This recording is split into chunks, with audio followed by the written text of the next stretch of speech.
Why so serious daw?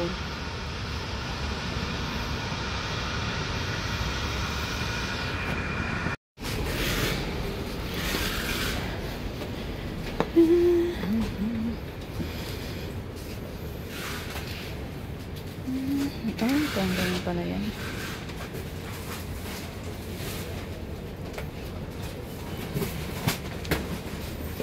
Chili.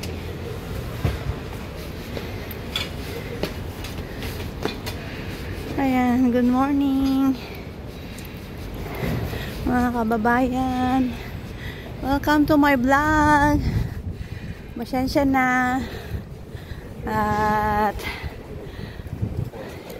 madalas hindi po ako i-intro saka outro. Ayan, paakyat tayo sa bundok at papasok.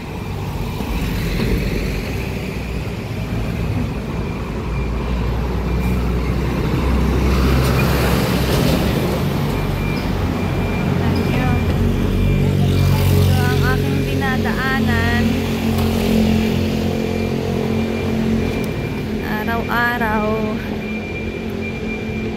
pag hindi ako kailangan ni amo, lakad-lakad lang, exercise, paakyat ng bundok.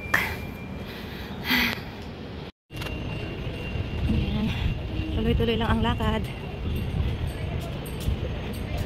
Bali 30 minutes walk papunta sa bahay ni amo. Yan, medyo malayo-layo rin. Ito ay school. Yan, school yan. And then, tataas ang mga gusali. Alam nyo na dito sa Hong Kong. Ito ang mga makikita nyo talaga. Okay, at ulit tayo dito. O, diba? Medyo nakakapagod. Mula kanina sa baba, paakyat ng paakyat. Ayan, akyat pa tayo. Another stairs.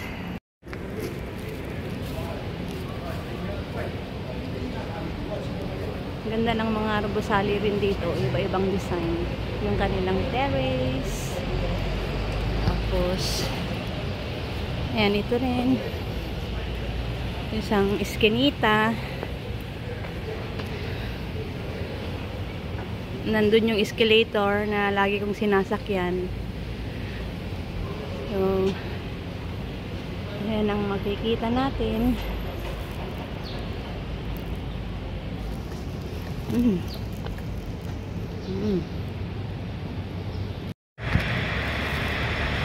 Dito na tayo sa bahay ng aking amo. Ayan.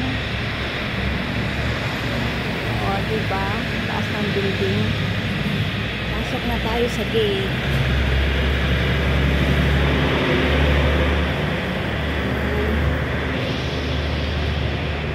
So, very safe dito kasi hindi ka basta makapasok nang wala kang card na itatap. Actually, mayroon ako pero nauna siya sa akin. Yeah.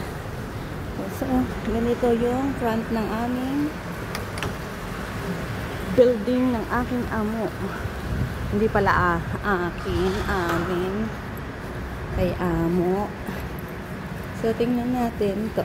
Ganyan naman dito sa side niya. Pwedeng maglaro yung mga bata dyan. Maluwang dito sa likod. O, diba? May mga upuan din. Ayan.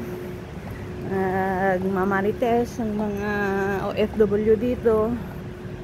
At papakita ko sa inyo ang kanilang pasabog. Ayan, ang kanilang pasabog kasi malapit na ang Chinese New Year. Nakita nyo naman ang kanilang pasabog. O, diba? Ang laki-laki. Itong January kasi sila mag Chinese New Year. Mga last week ng January. Maaga ngayon. Dati-dati February or March. Tapos, nandyan yung, ito naman yung aming building. Yan. Yan na yan. Nandyan. Baka nakikita na ako ni amo kung nandyan si amo. Hopefully wala. Tapos pakita ko rin sa inyo dito. Kasi meron din silang nakasarado pala yung yung swimming pool. Dahil nga winter, walang swimming pool. Sarado. So let's go. Bye! Thank you for watching mga kababayan. Sana samahan nyo ako lagi sa aking journey. Bye!